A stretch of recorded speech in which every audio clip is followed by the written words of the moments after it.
Desaparecidos. El millonario Alfred Lowenstein.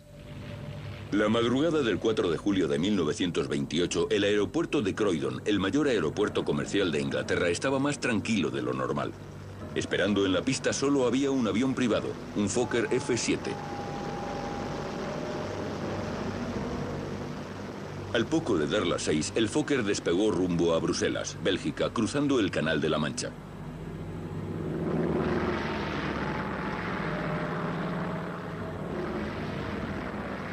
A bordo se encontraba el financiero belga Alfred Lowenstein, uno de los hombres más ricos del mundo. Pero cuando el avión aterrizó en suelo francés, el mago de las finanzas ya no estaba a bordo. En algún punto sobre el Canal de la Mancha, a una altitud de 1200 metros, Alfred Lowenstein desapareció sin dejar rastro.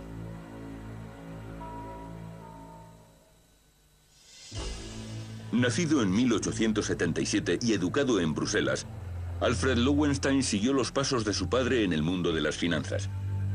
Cuando la bolsa de Bruselas se vio afectada por una serie de crisis alrededor del año 1900, su padre acabó en bancarrota. La familia Lowenstein se quedó sin un duro.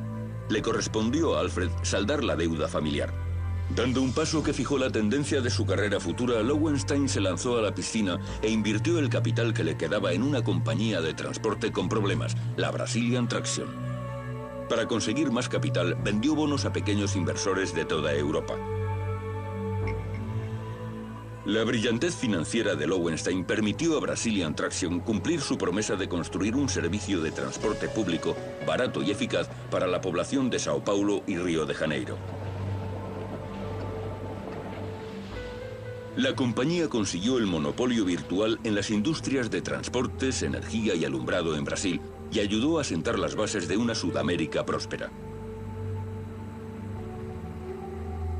Pero la floreciente carrera financiera de Lowenstein se vio repentinamente truncada por el estallido de la Primera Guerra Mundial.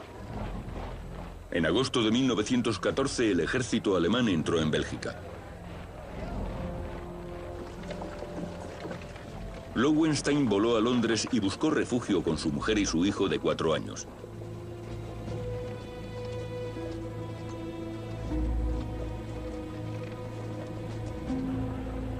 Allí se unió a la cola de voluntarios de la Oficina Británica de Guerra en Whitehall.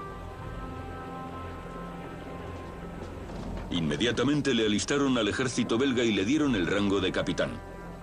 Llegó a ser intendente trabajando para la Junta de Control de los Aliados.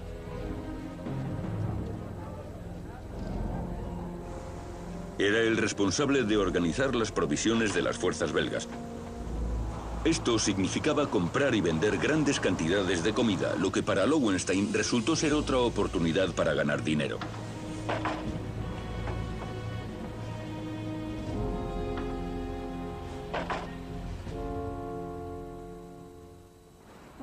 La guerra acabó en noviembre de 1918 con más de 8 millones de muertos. Pero Lowenstein permaneció indemne en Londres con significativamente más dinero del que tenía cuando comenzó. Ahora que la guerra había terminado, intentó hacer fortuna en las venerables instituciones de la City y se convirtió en un miembro respetable de la sociedad británica. Provisto de abultadas cuentas bancarias por todo el mundo, se puso a trabajar. Al poco tiempo, Lowenstein, su mujer Madeleine, una célebre belleza, y su hijo Robert llevaban un ritmo de vida que la mayoría de las personas solo podía soñar. Se mudaron a diferentes casas de toda Europa.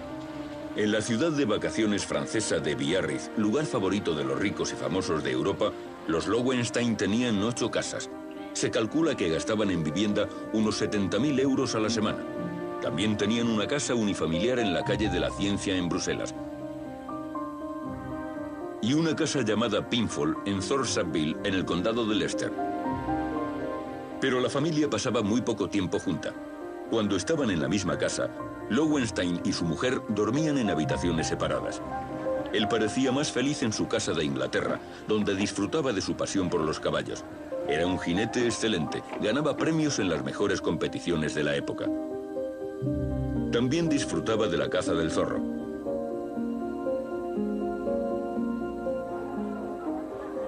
Cuando salía a cabalgar con su grupo local Quorn, Lowenstein se encontraba a menudo junto a Eduardo, el príncipe de Gales, y Jorge, duque de York, que más tarde sería el rey Jorge VI.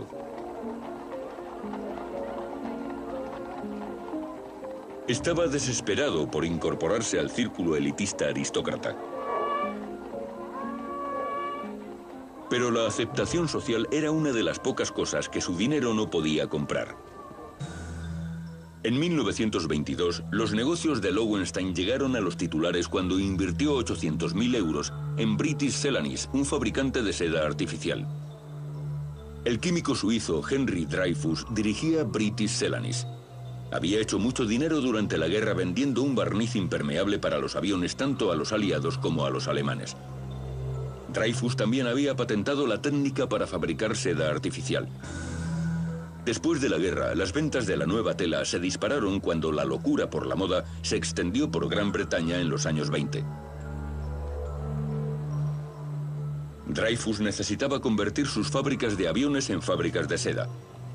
Pidió el dinero a Lowenstein, y los siguientes 4 años cada penique fue a manos de Lowenstein. Fue el comienzo de una disputa de por vida entre los dos hombres. Como resultado, Lowenstein decidió mejorar su imagen pública. En una oleada de publicidad voló a Barcelona, España, para realizar su plan más audaz para ganar dinero. Debido a la pobre actuación de los francos belga y francés en los mercados de divisas internacionales, Lowenstein ofreció a los dos gobiernos un préstamo sin intereses de 36 millones de euros a cada uno en 2 años.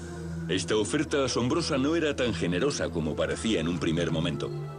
Al imponer una cláusula de readquisición, Lowenstein tenía la posibilidad de ganar un beneficio de casi el 25%. La gente no veía más allá de los titulares y las acciones de Lowenstein se pusieron por las nubes. Pero sus enemigos se estaban agrupando. El negocio de Lowenstein estaba en peligro. Un documento escrito anónimo circulaba por las casas financieras de Europa, atacando todos los aspectos de la reputación de Lowenstein. Contrató a un detective para descubrir al autor del documento y el hilo llevó hasta su viejo enemigo Henry Dreyfus de British Celanese.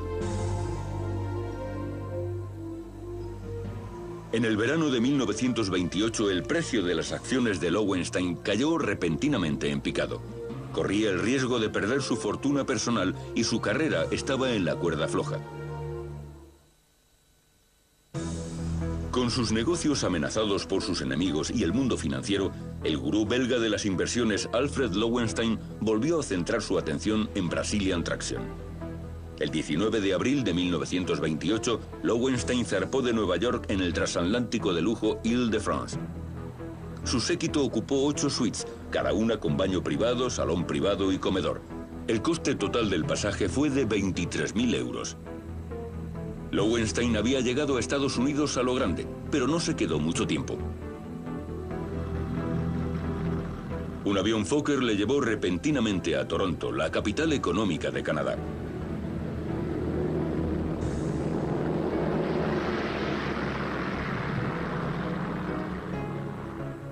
Allí acudió a una reunión de Brazilian Traction. Lowenstein buscaba un puesto en la junta directiva, pero se lo denegaron. Así que inmediatamente comenzó a planear su próximo asalto, la Asamblea General Anual de Brazilian Traction en julio de 1928.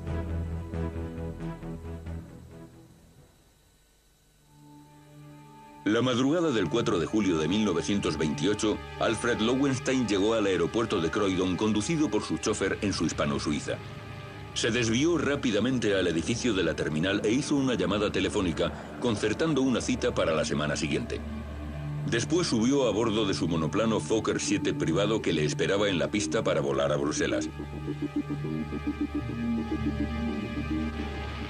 El Fokker era una adquisición reciente, equipado según los requisitos de Lowenstein. Estaba diseñado para ser una oficina volante, con un asiento cómodo para él en la parte delantera de la cabina, una insonorización especial e incluso un baño completo. Lo más en lujos modernos.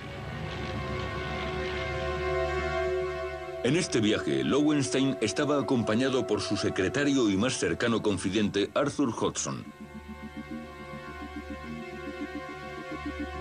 A los mandos del avión iba el antiguo piloto de Imperial Airways, Donald Drew, un hombre guapo que entre sus amigos tenía fama de mujeriego.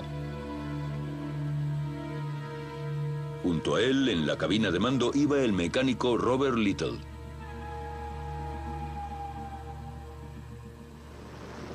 Pasadas las 6 de la tarde, el Fokker rodaba por la pista.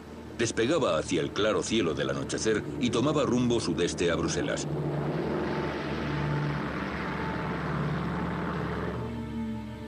Inmediatamente después del despegue, Lowenstein volvió al trabajo, garabateando notas y pasándoselas a los dos mecanógrafos que esperaban al otro lado del pasillo.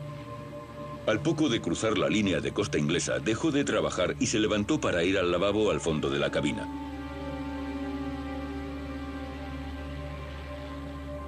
El Fokker se había elevado a 1200 metros sobre el Canal de la Mancha y volaba a 110 nudos de velocidad.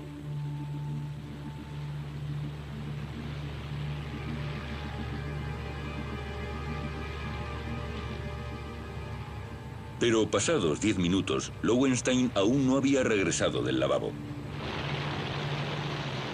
Su ayudante de cámara, Fred Baxter, fue nervioso a comprobar cómo estaba su patrón.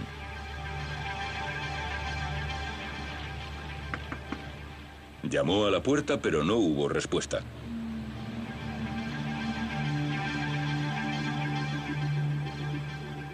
El lavabo estaba vacío. Lowenstein había desaparecido. La tripulación registró frenéticamente el pequeño avión. En este momento el avión se aproximaba rápidamente a la costa francesa. El aeródromo más cercano estaba a 5 minutos de vuelo en Saint-Ingelbert, entre Calais y Dunkirk. Pero el capitán Drew decidió aterrizar en una playa cercana en Saint Paul y dirigir él mismo la búsqueda de su empleador desaparecido. La playa era territorio militar y enseguida llegó la policía francesa y comenzó a realizar preguntas. Curiosamente, aunque Drew admitió inmediatamente que habían perdido a su patrón en alguna parte sobre el canal, pasó al menos media hora hasta que revelaron su nombre.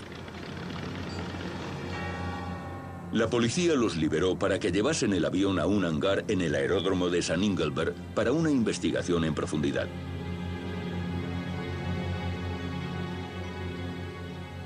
Pero a las 24 horas, la policía francesa abandonó la investigación, asegurando que era el caso más inusual y misterioso.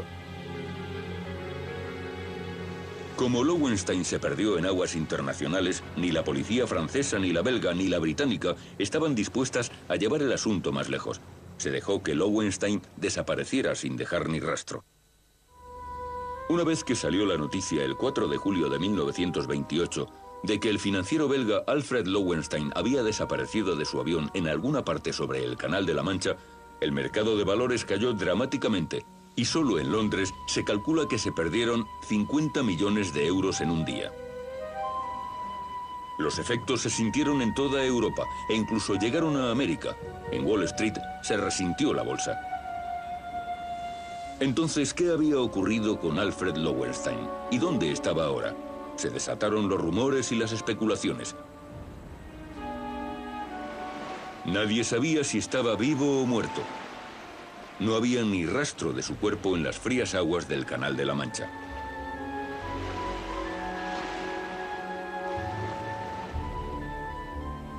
Se había tirado secretamente en paracaídas desde el avión y le había recogido un yate que esperaba para poder escapar de sus problemas financieros. Parecía poco probable. O se había suicidado lanzándose desde el avión. Ese no era el estilo de Lowenstein.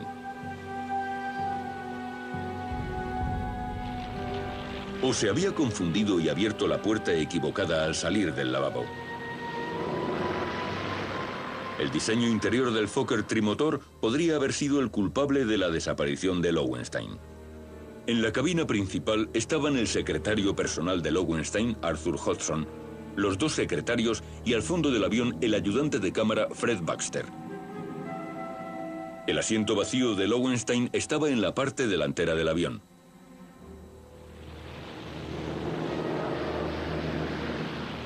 El lavabo estaba separado de la cabina principal por un pequeño vestíbulo.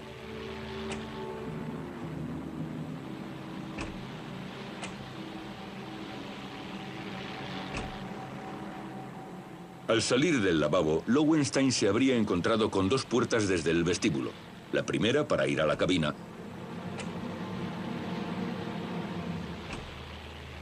y la segunda para salir del avión.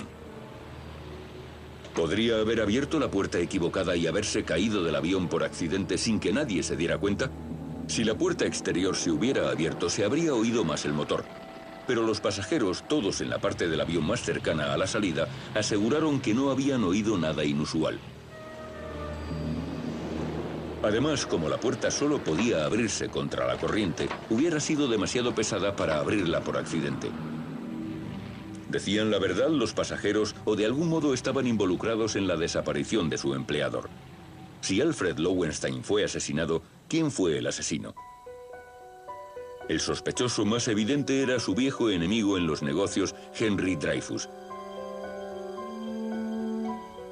Se rumoreaba que como había identificado a Dreyfus como el autor del documento difamatorio, Lowenstein había planeado denunciarle.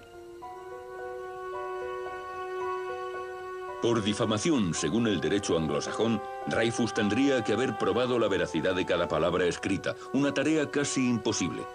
Si no hubiese podido, habría perdido el caso, y los daños y perjuicios le habrían ocasionado la ruina. Pero el experto en aviación William Norris tenía otro sospechoso en mente.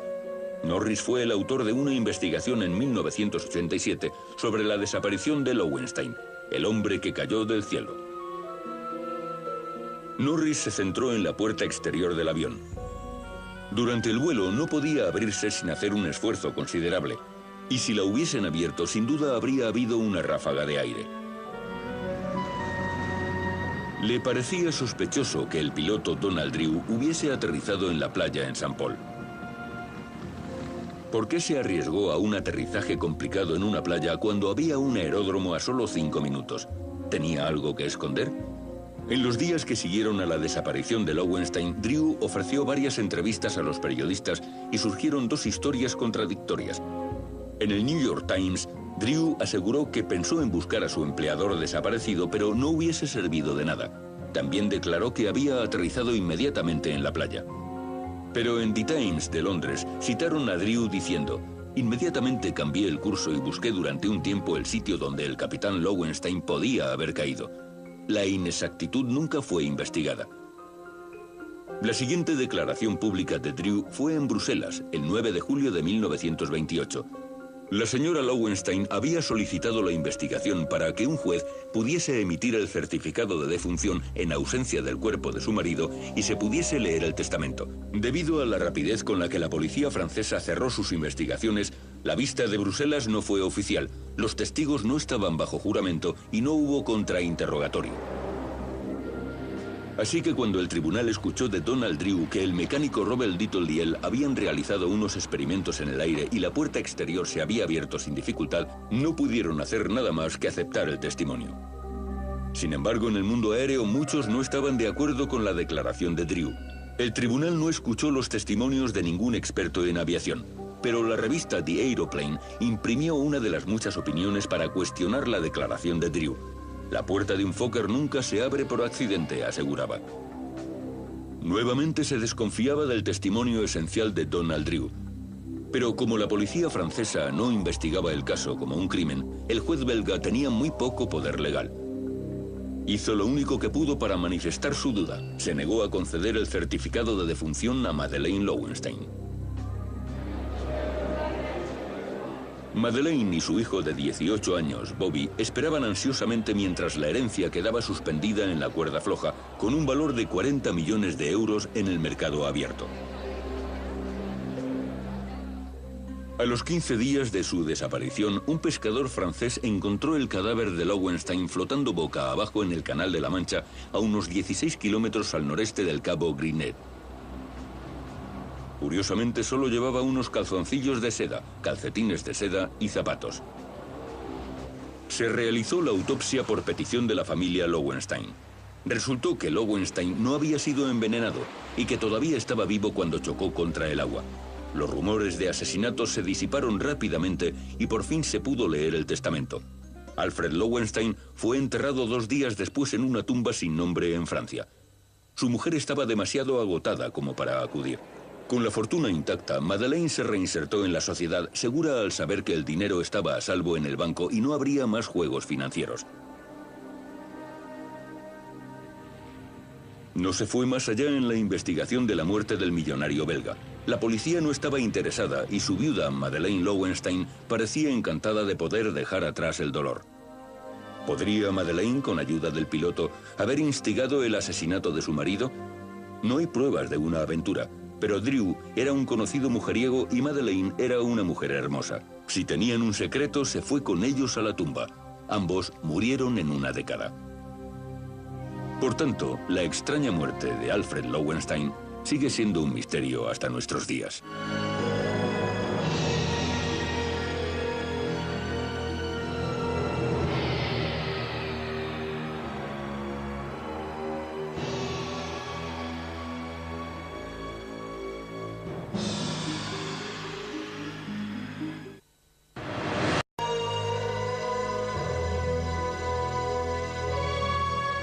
Desaparecidos. El millonario Alfred Lowenstein. La madrugada del 4 de julio de 1928, el aeropuerto de Croydon, el mayor aeropuerto comercial de Inglaterra, estaba más tranquilo de lo normal. Esperando en la pista solo había un avión privado, un Fokker F-7. Al poco de dar las 6, el Fokker despegó rumbo a Bruselas, Bélgica, cruzando el Canal de la Mancha.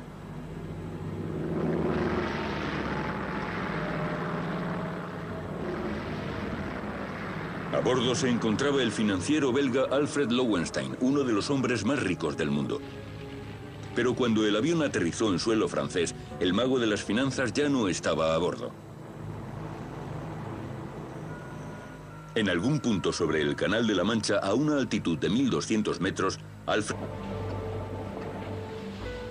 la compañía consiguió el monopolio virtual en las industrias de transportes, energía y alumbrado en Brasil, y ayudó a sentar las bases de una Sudamérica próspera. Pero la floreciente carrera financiera de Lowenstein se vio repentinamente truncada por el estallido de la Primera Guerra Mundial. En agosto de 1914, el ejército alemán entró en Bélgica. Lowenstein voló a Londres y buscó refugio con su mujer y su hijo de 4 años.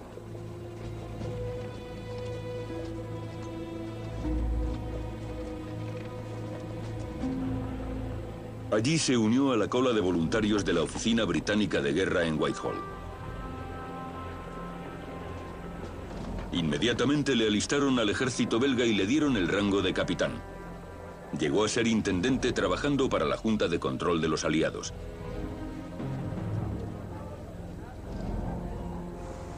Era el responsable de organizar las provisiones de las fuerzas belgas.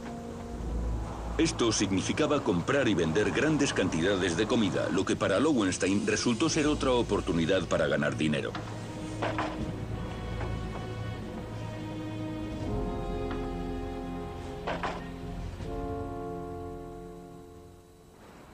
La guerra acabó en noviembre de 1918 con más de 8 millones de muertos. Pero Lowenstein permaneció indemne en Londres con significativamente más dinero del que tenía cuando comenzó. Ahora que la guerra había terminado, intentó hacer fortuna en las venerables instituciones de la City y se convirtió en un miembro respetable de la sociedad británica. Provisto de abultadas cuentas bancarias por todo el mundo, se puso a trabajar. Lowenstein desapareció sin dejar rastro.